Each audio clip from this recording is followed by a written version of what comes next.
Good morning friends, कैसे हो आप सब। आज है 14 अप्रैल और 11 बजने में बस 1 मिनट बाकी है। 10:59 हो चुकी है और मैं नहा कर बैठ चुकी हूँ। भगवान का माता जी का दिया है वो हो चुका है और यहाँ गुड्डू पढ़ने के लिए बैठा। उसको जो होमवर्क दिया था उसकी 2 दिन छुट्टी थी, कल भी छुट्टी थी, आज भी छुट्टी है। आज छुट्टी किस बात की है?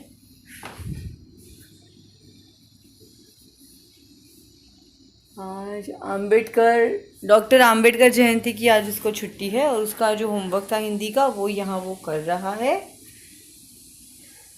हस्बैंड एज यूजुअल ऑफिस चले गए हैं। रूही नहाने बैठी है और मैं नहा करा कर दिया करके बैठी हूँ। मुझे आज बाती भी रेडी करनी है। सारी बातियाँ ख़त्म हो चुकी हैं भगवान के दिए के लिए। कपड़े धुल चुके हैं।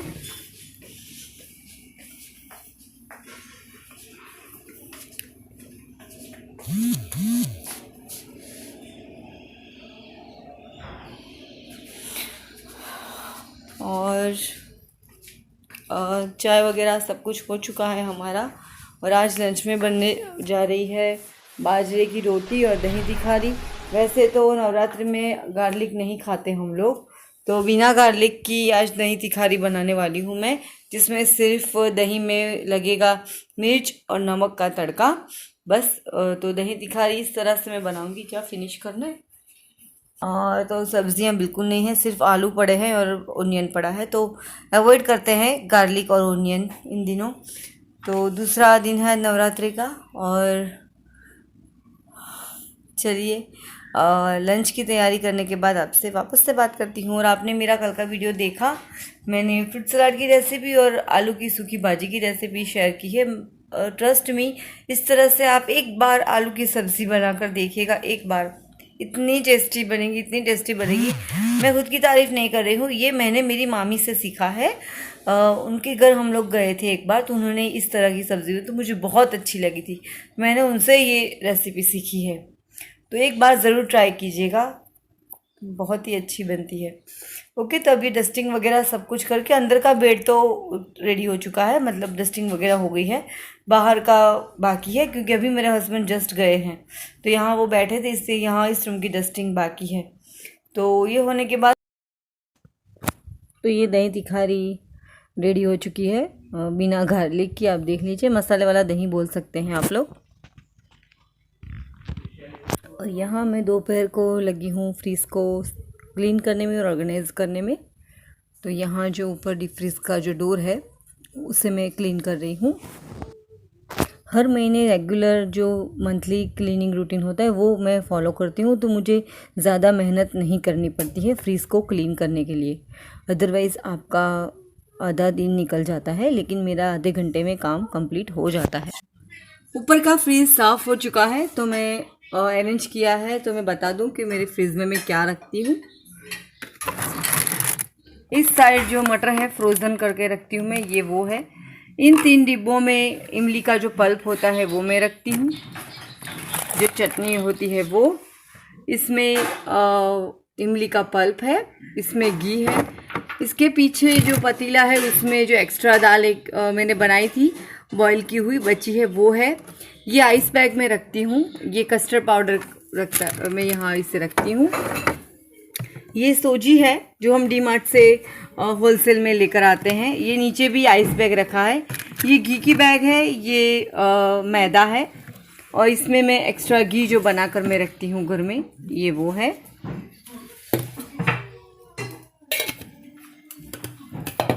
अलग अलग डिब्बों में घी रहता है क्योंकि अलग अलग है, कई बार बाहर का लाना पड़ता है, कई बार जो घर में बनाती हूँ वो है, तो सबको अलग रखती हूँ। यहाँ अब डोर में बता दूँ मैं क्या रखती हूँ। ये सारे जो डिब्बे हैं वो मैं लोकल मार्केट से लेकर आई थी। ऐसे 6 डिब्बे हैं, लेकिन यहाँ 5 को रखने की ही जगह है, तो मैं यहाँ इसे 5 में यूज़ कर रही हूँ। इसमें ड्राई ईस्ट रखी है मैंने। इसमें सारे मूंगफली के दाने हैं जो यूजुअली मेरे किचन में यूज़ होते हैं। इसमें जायफल का पाउडर है और ये सारे मसाले हैं। मसाले के पैकेट अगर आपके घर में है तो इस तरह से रबर बैंड बांध के उसको कवर करके रखिए, तो ज़्यादा टाइम तक फ्रेश रहेंगे। ये सांभर मसाला है, ये पीछे ये पाव भाजी का है, पानी पूरी का है, और ये पाव भाजी मसाला है। और इसमें सेव तड़का मसाला है, ये छोटा पैकेट आता है वो है, तो इसलिए मैंने इसे इस तरह की डिब्बी में रखा है। इसमें चोको पाउडर है और यहाँ मैं क्रीम रखती हूँ, और ये एक चॉकलेट रखी है। तो ये है फ्रीज़ का जो ऊपर का सेक्शन होता है, डीप फ्रीज़र ये है। इसमें अभी अभी हाल में ही हम जो 7 फ्लेवर श्रीखंड लाए थे वो यहाँ रखे थे मैंने, तो ये डिब्बे उसी के हैं। आइस में जनरली नहीं रखती हूँ क्योंकि मेरे घर में मेरा छोटा बच्चा है, तो वो आइस को देखकर वो आइस खा लेता है। लेकिन हाँ, जब कभी मुझे घी बनाना होता है तो मैं अगले दिन रात को मैं आइस रख देती हूँ और फिर सुबह निकाल कर दोबारा वापस रख देती हूँ, तो दोपहर तक मुझे 2 प्लेट आइस क्यूब इसमें मिल जाते हैं। और ये आइस में छोटा बच्चा घर में इसलिए मैं रखती हूँ। तो ये है डीप फ्रीज़र की क्लीनिंग और ऑर्गेनाइजिंग। मैंने सिर्फ सिंपल प्लेन कपड़े से पानी वाले मैंने इसको क्लीन किया, क्योंकि मैं रेगुलर क्लीन करती हूँ तो मेरा फ्रीज इतना मैसी और गंदा नहीं होता है, तो सिंपल कपड़े से ही क्लीन हो जाता है। अदरवाइज़ आप जो लिक्विड वॉश होता है आपके घर में बर्तन का, उसे विनेगर और जो सिंपल जो हमारा नमक पानी आता है उससे भी आप क्लीन कर सकते हैं। लेकिन मेरी फ्रिज इतनी गंदी नहीं थी, ये हर महीने क्लीन होती है, तो मुझे इसमें ज़्यादा मेहनत नहीं करनी पड़ती है। तो अब चलते हैं नीचे के सेक्शन पे। नीचे का भी सेक्शन अब देख लीजिए, मैंने सारा सामान निकाल दिया है, फिर भी मेरा फ्रीज़ आपको क्लीन दिख रहा है, ज़रा भी गंदगी नहीं है, थोड़ी बहुत। फ्रीज में हमेशा इस तरह का जो मैट आता है, फ्रीज मैट, उसका इस्तेमाल कीजिए ताकि कम मैसी दिखे, कम गंदा दिखे, और ये क्लीन करने में भी आसान होता है। आजकल तो ये हर जगह मिल जाते हैं। और यहाँ भी आपने देखा, आप देखिए, मैंने सिर्फ एक सिंपल गीला पोछा लगाया है और ये मेरा फ्रिज पूरा क्लीन हो गया है। एक बात का ध्यान रखिएगा, अगर आपका ये जो अंदर की जो मैट है ये गंदी हो जाए तो इससे ईयरबड से आप साफ़ कर सकते हैं। किसी भी और धारदार चीज़ अंदर मत डालिएगा, वरना ये फट सकता है। तो ईयरबड है या कोई पतला सा कपड़ा, जो इसकी बॉर्डर को आप देखिए, इसकी बॉर्डर भी काफ़ी क्लीन है, तो इससे आप साफ़ कीजिए।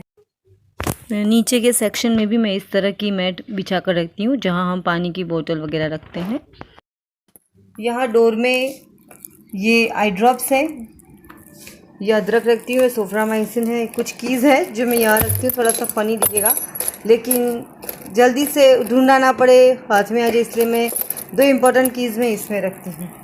यहाँ नीचे ये ग्लूकॉन डी के पैकेट्स है। मेरे हस्बैंड की टूरिंग जॉब है, बाहर ज़्यादा रहना होता है, तो इस वजह से इसे मैं रखती हूँ। ये इनो है, इसमें छिले हुए गार्लिक है, इसमें ब्लैक पेपर है, जावित्री है। जो घर में मैं चाय का मसाला बनाती हूँ उसके लिए जो चीज़ें चाहिए वो सारी इसमें है। यहाँ नीचे सॉस है, ये बटर स्कॉच शरबत है, ये केसर पिस्ता शरबत है, ये पानी की तो बोतल है। जनरली हम लोग ठंडा पानी नहीं पीते हैं, लेकिन ये इमरजेंसी के लिए रखा है, और इसमें मैं सूजी रखती हूँ। तो ये था मेरा नीचे की फ्रीज़ का डोर ऑर्गेनाइजेशन। प्लीज़ फ्रीज़ को फ्रीज़ रहने दीजिए, कबर्ड मत बनाइएगा, क्योंकि लोग ज़्यादातर सामान इसमें कबर्ड के जैसे ठूसते हैं, तो फ्रीज़ की जो लाइफ है वो ख़त्म हो जाती है। तो मैक्सिमम ट्राई कीजिए कि कम चीज़ें रखें। अब चलिए अंदर की तरफ देखते हैं। तो यहाँ अंदर में एक एक करके चीज़ें निकाल रही हूँ और एक एक करके सारा कुछ पोंछ रही हूँ। ज़्यादा कुछ नहीं है गंदा, आप देखिए, सिंपल कपड़े से। अब और आप देखिए, मैं इस तरह से बास्केट में ही सारा रखती हूँ, तो इससे आसानी हो जाती है क्लीनिंग में, और आपका फ्रीज़ है वो ऑर्गेनाइज ज़्यादा दिखता है। अगर आपके पास फ्रीज़ की मैट नहीं है तो आप इस तरह का जो डाइनिंग टेबल पे जो हम मैट रखते हैं आप उसका यूज़ कर सकते हैं। ये मेरी पुरानी वाली मैट है जो आपने देखा मैंने अंदर रखी थी।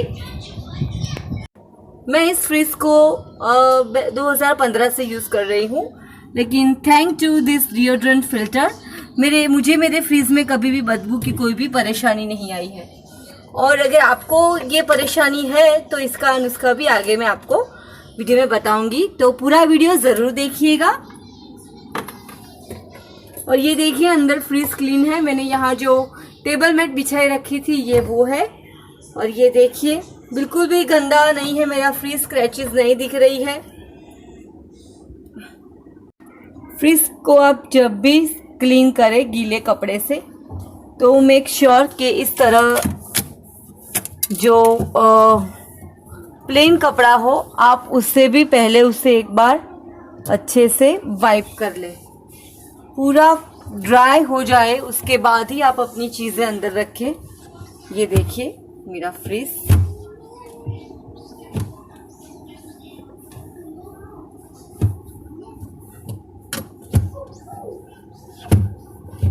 थोड़े से एफर्ट्स आपको डालने पड़ेंगे, आपका फ्रीज हमेशा क्लीन रहेगा। और हर एक अच्छी चीज़ के पीछे एक मेहनत होती है, तो वो तो आपको करनी पड़ेगी अगर आपको आपका फ्रीज हमेशा क्लीन या ऑर्गेनाइज चाहिए तो।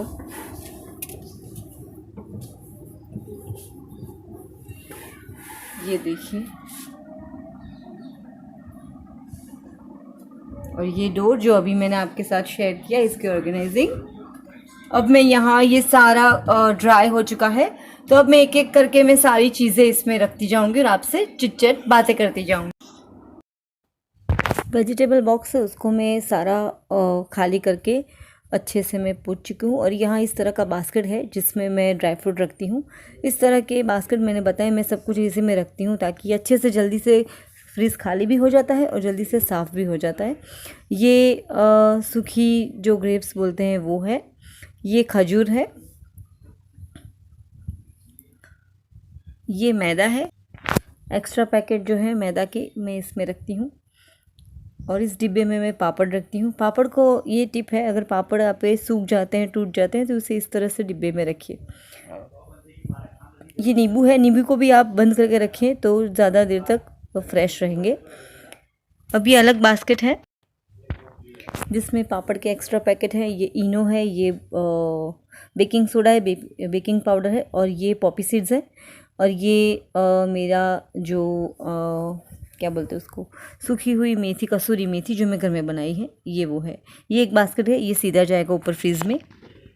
ये दूसरा बास्केट है जिसमें ये केसर है, ये इलायची है, लौंग है, ये मिर्ची का अचार बनाने का मसाला है, और ये इमली की तैयार चटनी है, और ये पिज़्ज़ा सॉस और पास्ता सॉस के स्प्रेड्स पड़े हैं। तो ये सारा कुछ मैं इस तरह से बास्केट में रखती हूँ। मैंने आपको कहा कि इससे आसानी हो जाती है फ्रीज़ क्लीन करने में। जब भी आपको खाली करना हो फ्रीज तो बस ये बास्केट निकालिए और पोछा लगा दीजिए। अब मैं ये नीचे के जो हमारे कैबिनेट है उसमें मैं रख रही हूँ, तो ये बता रही हूँ कि फ्रिज के पीछे आपको इस तरह से चीज़ें नहीं रखनी है प्लीज़। फ्रिज की जो वॉल है पीछे की उससे आप थोड़ा डिस्टेंस रखिए ताकि एयर कूलिंग है जो उसकी सर्कुलेशन है वो ज़्यादा ठीक से हो जाए। आप देख सकते हैं मैं हर बास्केट हर चीज़ थोड़ा सा उसको उसकी फ्रिज की जो वॉल है उससे दूर रख रही हूँ। यहाँ इस तरह का जो बास्केट आता है उसमें मैं सब्जियाँ रखती हूँ। ये परवल है और टमाटर है, और हर चीज़ आप देखिए मैं बास्केट में रख रही हूँ। मैं बार बार बोल रही हूँ, ये आचार है और छुंदा है, इसको भी मैं इस तरह से अलग से रखती हूँ ताकि कभी भी चाहिए तो मुझे और किसी चीज़ को आगे पीछे नहीं करना पड़े। और ये देखिए मैं बार बार बता रही हूँ कि पीछे स्पेस रखिए ताकि जो सर्कुलेशन है वो ठीक से हो जाए। ये दूसरा अचार की जो बॉटल है वो मैं इस पे रख रही हूँ। ये बादाम है जिसको मैंने इसमें रखा है जो रोज़ाना यूज़ होती है। ये भी अचार की बॉटल है, और आप देखिए मैं पीछे स्पेस रख रही हूँ। प्लीज़ इस बात का ध्यान रखिएगा। ये 2 जैम की बॉटल है, ये मैंगो जाम है और मिक्स फ्रूट जाम है। ये इसमें मैं मलाई निकालती हूँ रोज़ की, और जब ये पूरी भर जाती है तब मैं इसका घी बना देती हूँ। देखिए अभी भी कितनी स्पेस है इतनी सारी चीज़ें आने के बाद भी।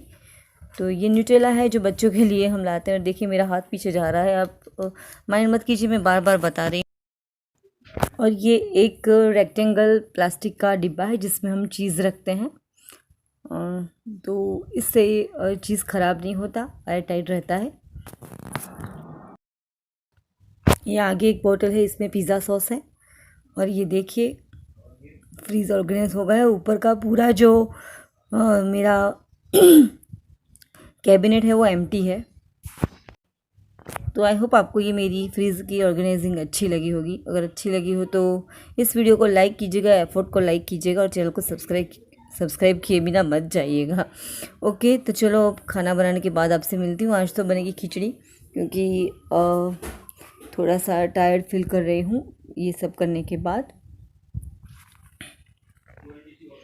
और मेरा फ्रिज सैमसंग का है, मैंने 2015 में लिया है और ये कन्वर्टेबल फ्रिज़ है।